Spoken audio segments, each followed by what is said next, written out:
The gathering storm Admiral Kethvar stood on the bridge of his flagship, the Eternal Dominion. Through the massive viewing screen, he watched thousands of warships gather in the darkness of space. Each ship was enormous, bigger than entire cities back on the conquered worlds. The smallest destroyer was 3 kilometers long.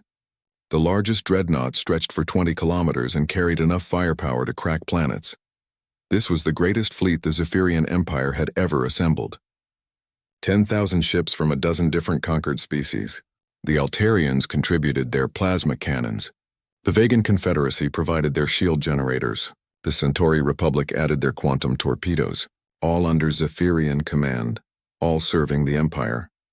Kethvar had been fighting wars for the Empire for over 200 years. His purple skin was marked with scars from countless battles. His forearms moved with practiced precision as he reviewed the tactical displays. 3 red eyes studied every detail of the coming invasion. He had conquered 47 star systems. He had never lost a battle. "Admiral," said Commander Vexthul, approaching with a datapad. "The final intelligence reports on the target world." Kethvar took the pad with one of his lower arms while his upper arms remained clasped behind his back. The information was almost laughable. The 3rd planet of a small yellow star. The natives called it Earth. They were a young species that had barely left their homeworld. According to the scouts, humans had only achieved spaceflight a few hundred years ago. Their rockets still used chemical fuel. They had built a few small space stations around their planet. Their largest warship was maybe 300 meters long. It was primitive beyond belief. "They have nuclear weapons," Vexthul noted, "but only small ones. Nothing that could threaten our shields." Kethvar's mandibles clicked in amusement. Nuclear weapons were what children played with. The Empire had moved beyond such crude tools centuries ago. A single Imperial destroyer could turn a continent into glass with its particle beams.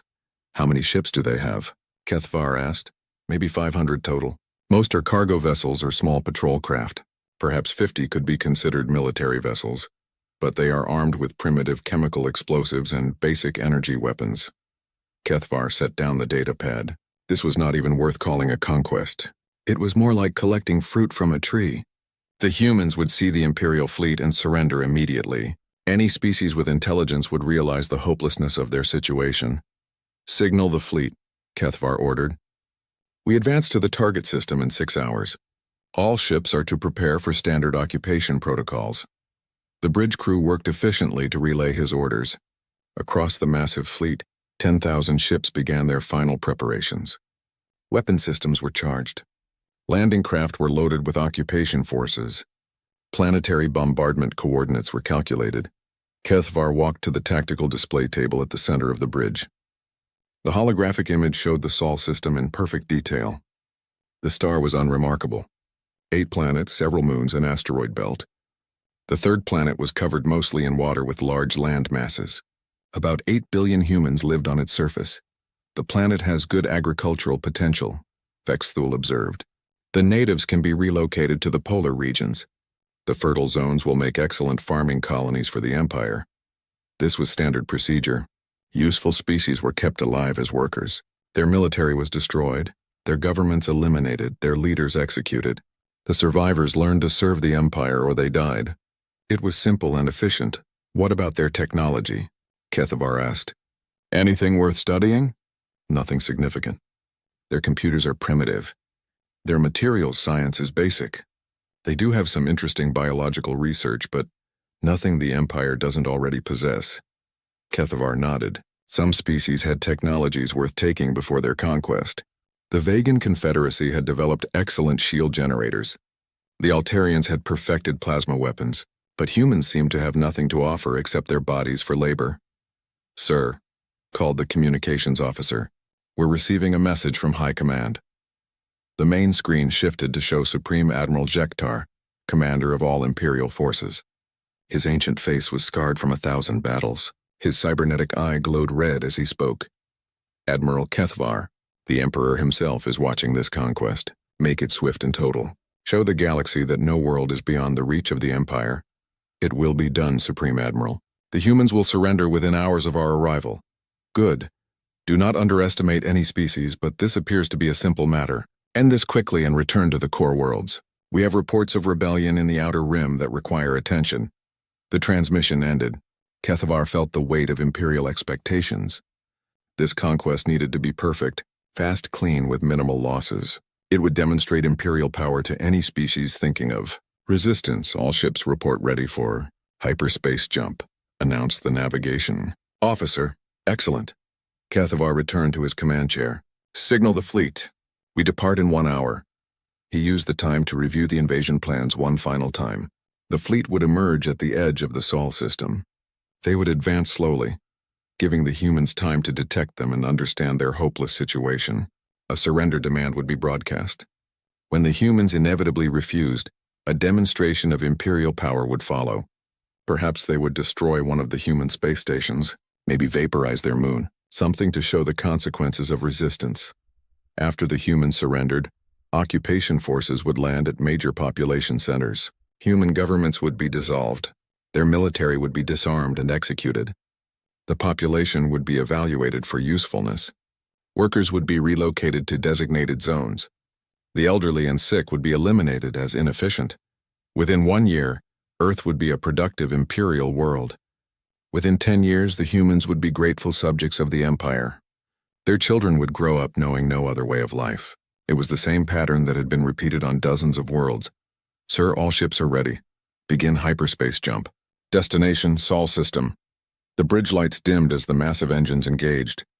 Through the viewing screen, the stars began to stretch and blur. 10,000 ships entered hyperspace together, reality bending around them as they crossed the impossible distances between stars. Kethavar felt satisfied. This would be recorded as the fastest conquest in Imperial history. The human world would fall before they even knew they were under attack. Another star system would join the Empire. Another species would learn to serve. He had no idea that Earth had been watching his fleet since the moment it left Zephyrian space. He had no knowledge that human technology was centuries beyond anything the Empire possessed. He could not imagine that his massive, invincible armada was already targeted by weapons that could unmake matter itself. In 6 hours, Admiral Kethavar would learn what it meant to underestimate humanity. But he would only have seconds to understand his mistake, before he and his entire fleet ceased to exist. The greatest military force in galactic history was about to discover that Earth was not the primitive world it appeared to be, and the universe was about to learn why humans had remained hidden for so long. First Contact Protocol. The Imperial fleet dropped out of hyperspace at the edge of the Sol system like a storm made of metal and fire. 10,000 warships materialized from nothing, their massive hulls blocking out stars. The smallest destroyers were mountains floating in space. The largest dreadnoughts were like moving cities, bristling with weapons that could destroy worlds. Admiral Kethavar watched the tactical display with satisfaction. His fleet had emerged exactly where planned, just beyond the orbit of the outermost planet. The humans would detect them soon if they had not already. Their primitive sensors would show an invasion force beyond their worst nightmares. All ships report successful jump completion, announced Commander Vex Thul. No technical difficulties. Fleet is ready for advance. Excellent. Begin standard deep scan of the system. I want to know everything about human military capabilities.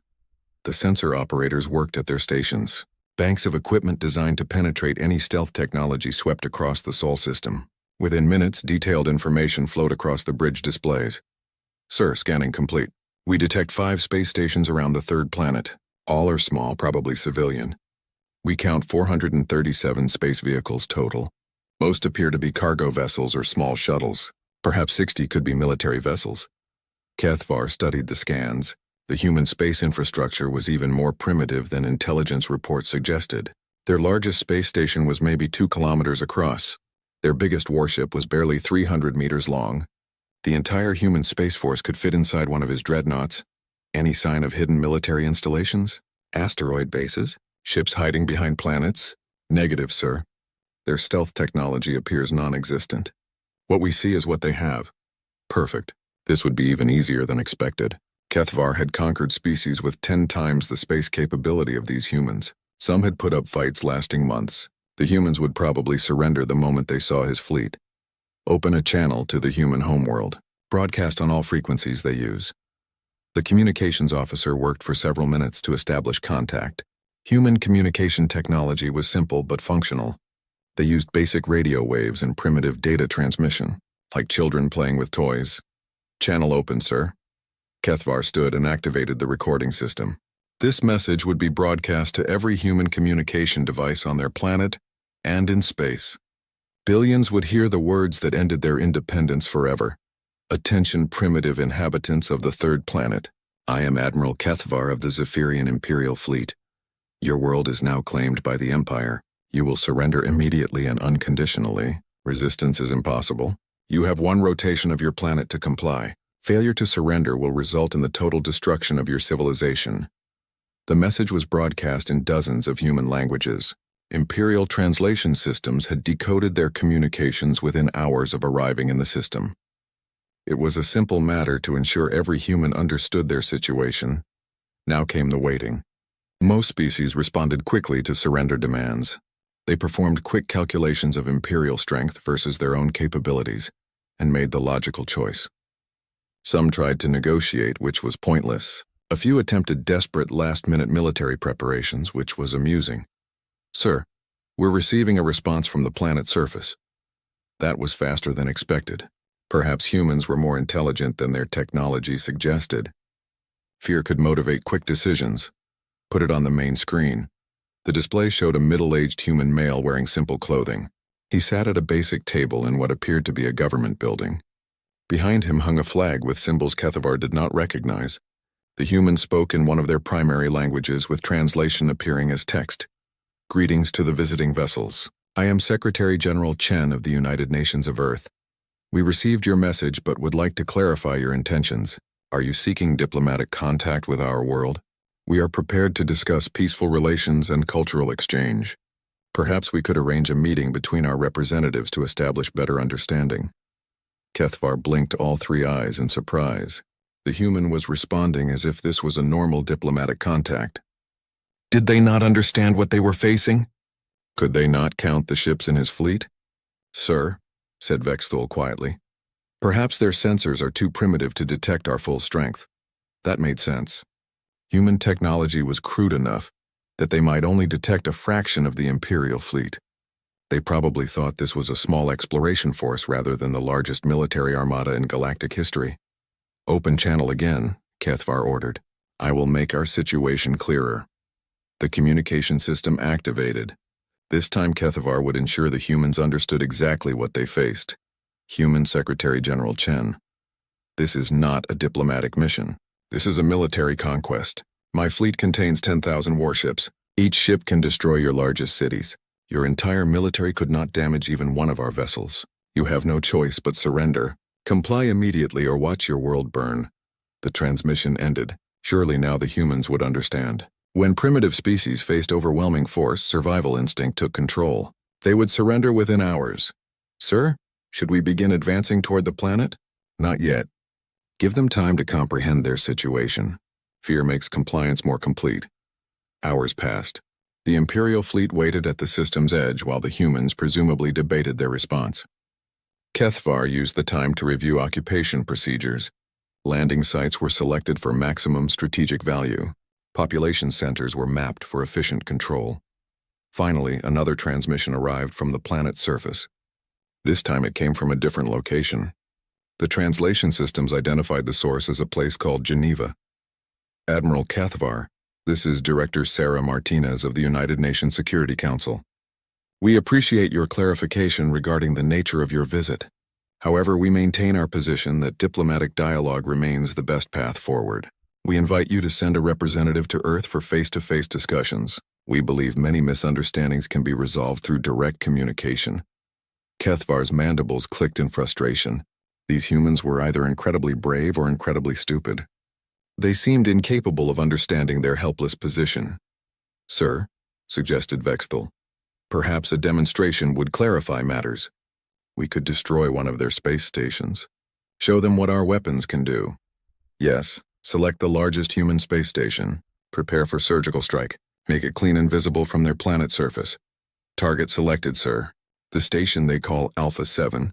It orbits directly above their largest population center. Perfect. The destruction would be seen by billions of humans. After watching their proudest space achievement vaporized in seconds, they would understand the futility of resistance. All ships prepare for advance to inner system. We will move slowly, giving the humans time to track our approach. When we reach optimal firing position, destroy the target station with a single shot. Make it spectacular. The massive fleet began moving deeper into the Sol system, 10,000 ships advancing like a tidal wave of destruction. Their engines lit up space with brilliant fire. Their weapons charged with enough energy to crack moons. Admiral Kethvar felt confident this demonstration would end human resistance immediately. After seeing Imperial power firsthand, they would beg for mercy. It was always the same pattern: fear, surrender, compliance. He had no idea that every move his fleet made was being tracked by sensors beyond his imagination. He could not know that human technology had been watching galactic civilizations for centuries.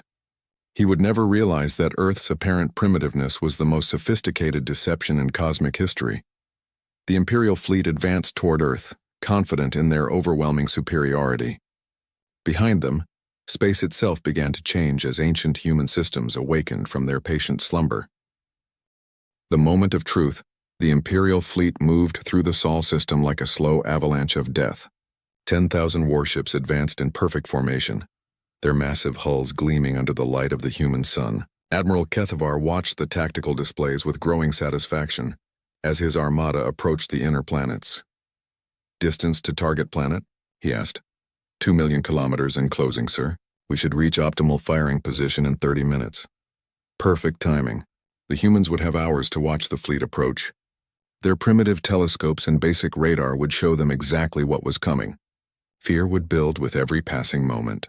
By the time the Imperial fleet reached Earth orbit, the humans would be desperate to surrender. Any response from the planet surface? Continued diplomatic requests, sir. They keep asking for meetings and negotiations. No signs of military preparation. Kethvar's three eyes focused on the planet ahead. Earth looked peaceful from space. Blue oceans, white clouds, green and brown continents. Billions of humans lived on that world, going about their daily lives. Soon they would all be subjects of the Empire.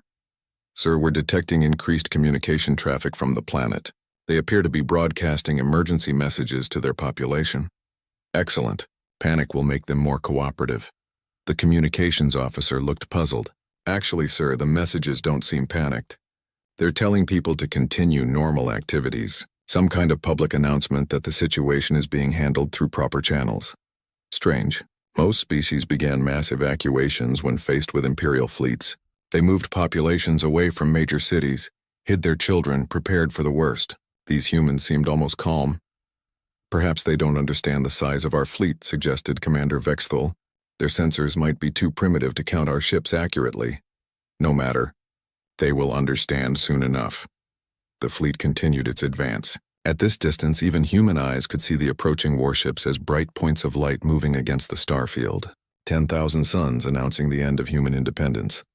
Sir, we're now within optimal firing range of the target space station.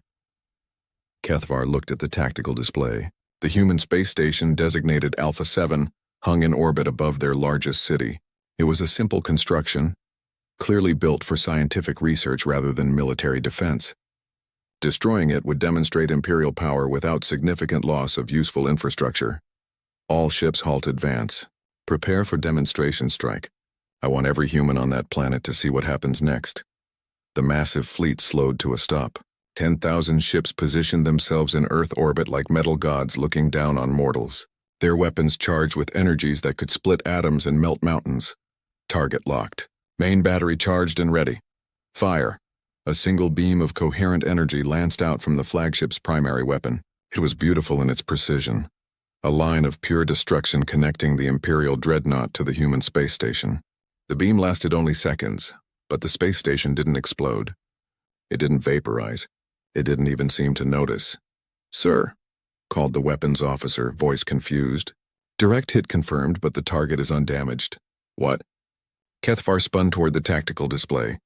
The human space station floated exactly where it had been, completely intact. "Check your targeting systems." "All systems functioning normally, sir. We hit the target precisely, but our sensors show no damage whatsoever." "Impossible. Imperial weapons could punch through any known shielding. That beam carried enough energy to destroy a city block. No primitive space station could survive a direct hit. Fire again."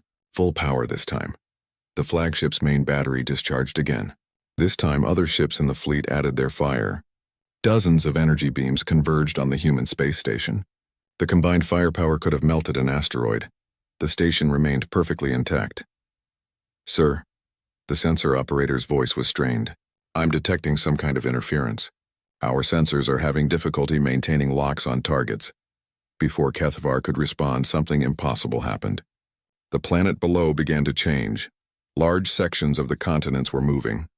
Not earthquakes or volcanic activity. The land masses themselves were sliding apart like enormous doors opening. Beneath them lay structures that made Imperial dreadnoughts look like toys. "What in the name of the void is that?" whispered Vexthal. The sensor displays filled with contacts. Hundreds of them. Thousands.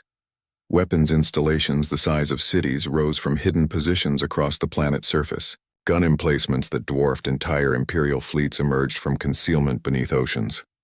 The polar ice caps split open to reveal massive defense platforms bristling with technology beyond Zephyrian understanding. But that was not the most shocking revelation. Earth's moon was splitting apart. The ancient celestial body cracked down the middle like an egg hatching, but inside was not rock and metal. Inside was a mechanical core, an artificial construct disguised as a natural satellite for millions of years. Weapon systems beyond comprehension unfolded like deadly flowers blooming in space. "Sir, emergency readings across all sensors. Those installations are powering up." "Impossible," Kethvar breathed. "This is impossible. Our intelligence reports showed a primitive civilization. Where did this technology come from?" The answer came in the form of another transmission from the planet's surface. This time the human speaker was a different person. An elderly woman with silver hair and eyes that seemed to hold the weight of centuries. "Admiral Kethvar, this is Director Elena Vasquez of the Terran Defense Council. We tried to handle this diplomatically, but you have insisted on violence. We regret this outcome." The woman's image was replaced by a technical display showing the Imperial fleet, but the display showed things that Zephyrian sensors had never detected. Energy signatures, weapon specifications, exact crew counts on every ship. The humans knew everything about the Imperial Armada down to the smallest detail. "You have 30 seconds to power down your weapons and prepare for immediate withdrawal from this system. Failure to comply will result in defensive action." Kethvar found his voice. "You cannot threaten the Imperial fleet. We have 10,000 ships. You are primitives playing with forces beyond your understanding. Admiral," the woman's voice was sad but firm, "you understand nothing about us. You have 15 seconds. The tactical displays exploded with warning signals. Every human installation was targeting Imperial ships. But the targeting systems showed energy readings that broke Zephyrian measurement scales. The weapons pointing at his fleet operated on principles that Imperial science could not even identify. "Sir, emergency power to engines. We need to retreat immediately." "Belay that order," Kethvar snarled. "No primitive species can threaten the Empire. All ships open fire. Destroy everything." 10,000 Imperial warships opened fire simultaneously. The combined firepower could have sterilized a planet.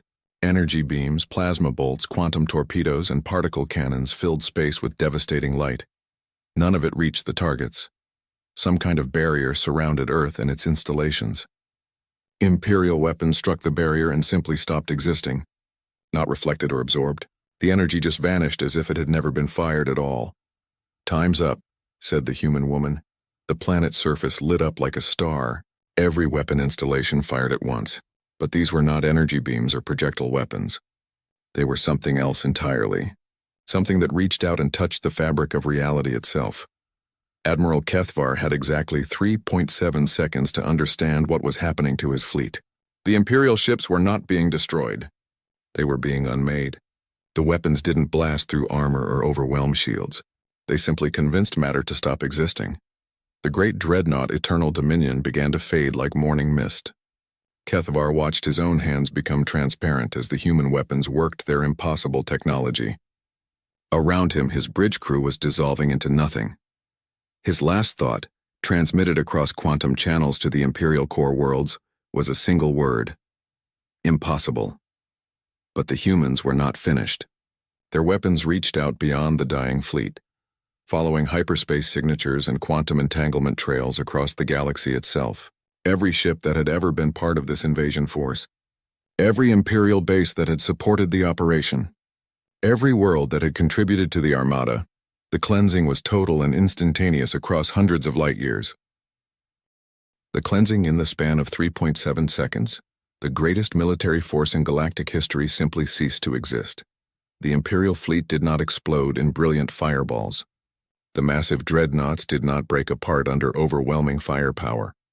The 10,000 warships that had, moments before dominated Earth's orbital space, simply faded away like shadows at dawn.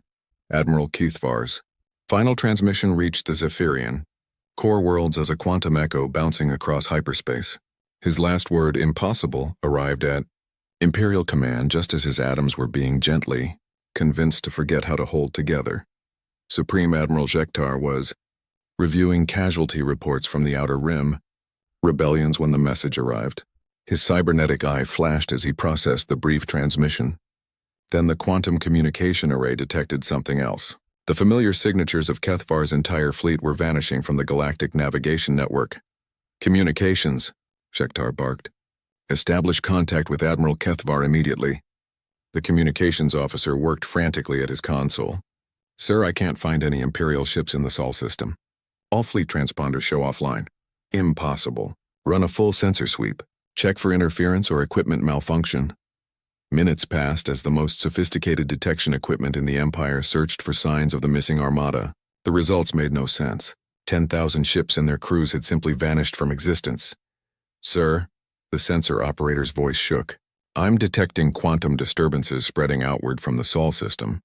Something is following our hyperspace navigation networks. Before Jektar could respond, alarms began sounding throughout Imperial Command. Not attack warnings, something worse. System failure alerts from military bases across the Empire. Sir, we're losing contact with Outpost Vega 7. Zephyrian 3rd Fleet reports complete loss of communication. The shipyards at Alpha Centauri have gone dark. Military Academy at Rigel is not responding. Jektar watched in growing horror as red lights spread across the tactical display of the Empire. Every installation that had contributed ships or personnel to Kethvar's invasion force was going offline. Not attacked, not destroyed, simply ceasing to exist. The pattern was methodical and terrifying. Whatever had eliminated the invasion fleet was now systematically erasing every trace of Imperial involvement in the operation. Shipyards that had built the vessels, training facilities that had prepared the crews, supply depots that had armed the fleet, research stations that had developed the invasion plans. All of it was vanishing as if it had never existed. Sir, the phenomenon is accelerating. We're losing military installations faster than we can track them. How is this possible? What kind of weapon can reach across interstellar space? The answer came in the form of another transmission from the Sol system. The same elderly human woman appeared on the main screen. Behind her, Earth continued its normal rotation as if nothing had happened. Supreme Admiral Jektar, I am Director Elena Vasquez of the Terran Defense Council. Your invasion force has been neutralized. All Imperial assets involved in planning or supporting this operation have been removed as a security precaution. Jektar found his voice. What have you done? You cannot destroy Imperial property. The Empire will not tolerate this aggression. The human woman's expression remained calm. Admiral, there is no longer an empire. Your military infrastructure is gone. Your fleets are gone. Your command structure is gone. What remains are civilian populations on various worlds who are now free to govern themselves. The tactical display confirmed her words. Red zones marked former Imperial territory now showed no military presence whatsoever. Hundreds of star systems that had been under Zephyrian control for centuries were suddenly independent. This is impossible. The Empire has stood for 10,000 years. You cannot destroy a galactic civilization in minutes. We have not destroyed your civilization, Admiral. We have removed your ability to threaten others. The Zephyrian people are free to continue their lives peacefully. They simply no longer have the means to conquer and oppress other species. Jektar's mind reeled. How could a primitive species accomplish what the combined rebellions of 100 worlds had failed to achieve? The Empire had seemed invincible. Its military power had been absolute. What are you? He whispered. Director Vasquez tilted her head slightly. We are humans, Admiral. We are also the reason this galaxy has remained relatively peaceful for the last 50,000 years. The Empire was becoming too aggressive, too dangerous. We decided intervention was necessary. 50,000 years. That's impossible. Our records show humans achieve spaceflight only recently.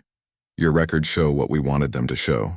We have been watching galactic civilizations for a very long time, Admiral. Most species develop peacefully and never require our attention. Unfortunately, the Zephyrian Empire chose a different path. The implications hit Jekvar like a physical blow. Earth was not a primitive world. It was something else entirely. Something that had been observing and influencing galactic development for millennia. We tried to discourage your expansion through subtle means. The human continued. Strategic resource shortages, navigation hazards in key systems, rebellions among conquered species, but you adapted to each obstacle. Your invasion of Earth forced us to take direct action. You caused the rebellions, the supply problems, the accidents that destroyed our exploration fleets. We prefer indirect methods when possible. They cause less disruption to galactic stability. Direct intervention, like what just occurred, is reserved for extreme circumstances. Jekvar looked at the tactical display showing the remains of his empire. Scattered worlds with no central authority, no military to enforce imperial law, no infrastructure to support conquest. What happens now? Now the Zephyrian people learn to live peacefully. We will monitor the situation to ensure no new military buildup occurs. Other species in this region will be free to develop without imperial interference. And if we refuse? If we try to rebuild? Director Vasquez's expression remained kind but firm. Admiral, you have just seen what happens when humans are forced to defend themselves. Do not mistake our preference for peace as weakness. We will do whatever is necessary to maintain galactic stability. The transmission ended. Jekvar stood alone on his command bridge, surrounded by the wreckage of a 10,000-year-old empire. His military was gone. His fleets were gone. His authority was gone. In the space of minutes, humanity had accomplished what no enemy had ever managed. They had not conquered the Zephyrian Empire. They had simply made it irrelevant. Across the galaxy, former imperial worlds celebrated their sudden freedom. Species that had lived under Zephyrian oppression for centuries found themselves independent overnight. The largest military force in known space had been reduced to nothing, without a single shot being fired in anger.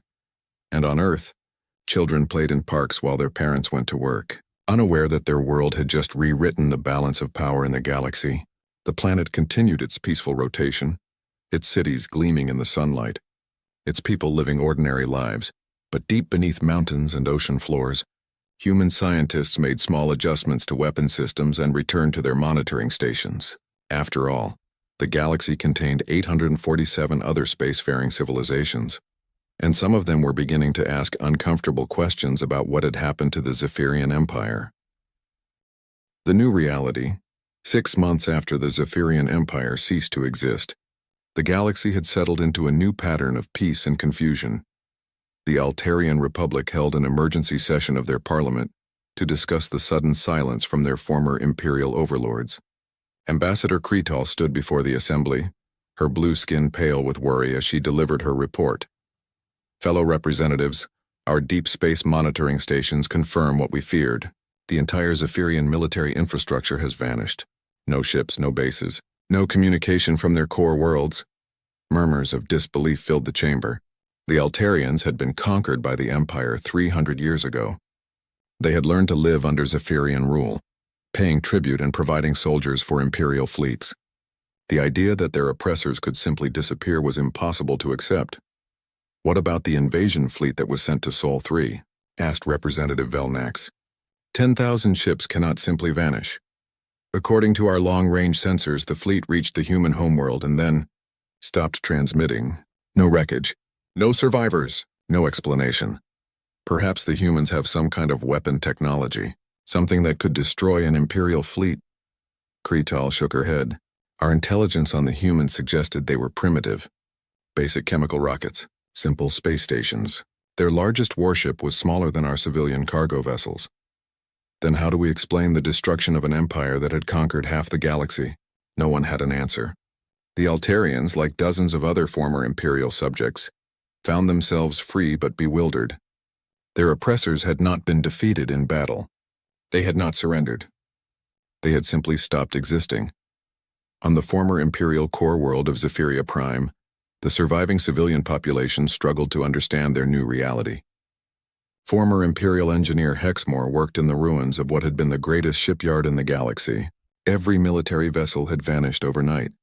Every weapon blueprint had been erased from computer systems. Even the orbital defense platforms had disappeared. It makes no sense, he told his colleague Pexelar as they surveyed the empty construction base. How do you make a dreadnought stop existing? Matter cannot simply be destroyed. Maybe it was not destroyed, Pexelar suggested. Maybe it was moved somewhere else. Where?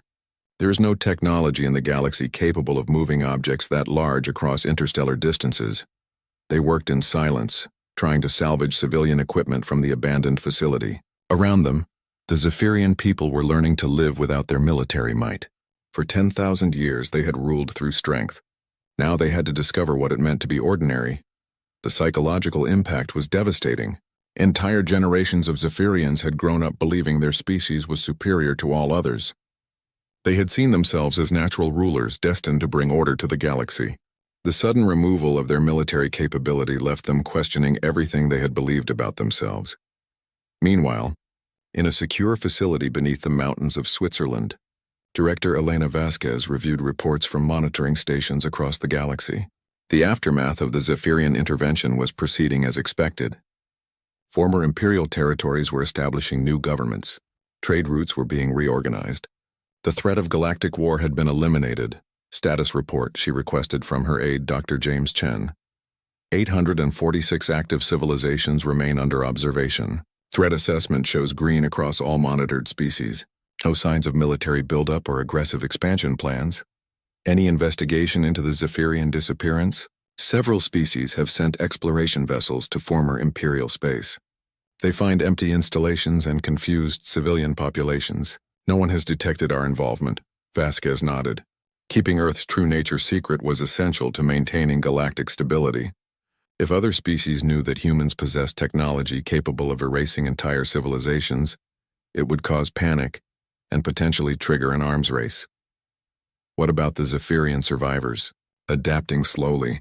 Their civilian government is attempting to establish diplomatic relations with former subject species. Some worlds are receptive. Others are still angry about centuries of oppression. That's normal. It will take time for wounds to heal. Dr. Chen hesitated before continuing. Director, some of our analysts are concerned about the precedent we've set. Using the erasure protocol on such a massive scale. It's never been done before. Vasquez turned to look out the window at the peaceful Swiss countryside. Children were playing in a nearby village, their laughter carrying on the wind. They had no idea that their world contained weapons that could unmake the fundamental forces of reality. The Zephyrian Empire was becoming too dangerous, she said quietly. Their expansion rate was accelerating. Their military technology was improving. If we had waited another century, they might have developed weapons capable of threatening other major civilizations. But complete erasure of their military capability was necessary. We tried subtle intervention for 300 years, encouraging rebellions, causing supply shortages, creating navigation hazards. Nothing worked. The Empire adapted to every obstacle we placed in their path. She moved to her desk and activated a holographic display showing the galaxy. Green dots marked peaceful civilizations. Yellow dots showed species with minor aggressive tendencies. Red dots indicated potential threats. For the first time in 50 years, there were no red dots on the map. This is what we exist to protect, Dr. Chen. Galactic peace. The right of species to develop without fear of conquest or oppression. Sometimes protecting that peace requires difficult decisions. I understand, Director. It's just the scale of what we did. An entire civilization's military might erased in seconds. The Zephyrians still exist. Their people are still alive. Their culture continues. They simply no longer have the ability to threaten others. In time, they may even thank us for freeing them from the burden of maintaining an empire. The conversation was interrupted by an alert from the monitoring station. Dr. Chen checked his tablet and frowned. What is it? Vasquez asked. We're detecting unusual energy readings from the Vegan Confederacy. It might be nothing, but their power consumption has increased by 30% over the last month. Vasquez studied the data. The Vegans were generally peaceful, but they had been part of the Zephyrian Empire's military alliance. Perhaps they were attempting to fill the power vacuum left by Imperial collapse. Increase monitoring of Vegan space. Deploy additional sensor platforms if necessary. If they're building weapons, I want to know about it. Yes, Director. As Dr. Chen left to implement the orders, Vasquez returned to her window. The Swiss mountains stretched into the distance, their peaks covered with snow that had been falling for millennia. Earth looked so peaceful from this perspective, so ordinary. But beneath those mountains lay technology that humanity had been developing for 50,000 years. Weapons that could reach across space and time to unmake matter at the quantum level. Sensors that could detect a single ship's engine signature from thousands of light years away. Defense systems that made planetary invasions impossible. Earth was not just a world. It was a fortress, a monitoring station, a guarantor of galactic peace. The surface population lived their normal lives unaware of their planet's true purpose. They went to work, raised families, wrote poetry, and played games. They argued about politics and fell in love and worried about their taxes. They were beautifully, perfectly human, and they were the most dangerous species in the galaxy. Vasquez's communication device chimed with an incoming message. The caller ID showed it was from the Public Relations Department. Yes? Director, we're getting questions from the international media about unusual aurora activity last week. How should we respond? Standard protocol. Solar storm activity. Perfectly normal. No cause for concern. Understood. The aurora activity had actually been caused by the charging cycles of the lunar defense platforms. But the public didn't need to know that Earth's moon was an artificial construct disguised as a natural satellite. They didn't need to know that their planet's magnetic field was artificially enhanced to hide massive energy signatures. They didn't need to know that their quiet, peaceful world was the reason the galaxy remained stable. Vasquez closed the communication and returned to her reports. There were 846 civilizations to monitor, potential threats to assess. The endless work of maintaining peace through overwhelming, invisible strength. Tomorrow, children would play in parks while their parents went to work. Scientists would publish papers on interesting discoveries. Artists would create beautiful things. Politicians would debate important issues, and deep beneath the surface, humanity would continue its patient vigil over the stars.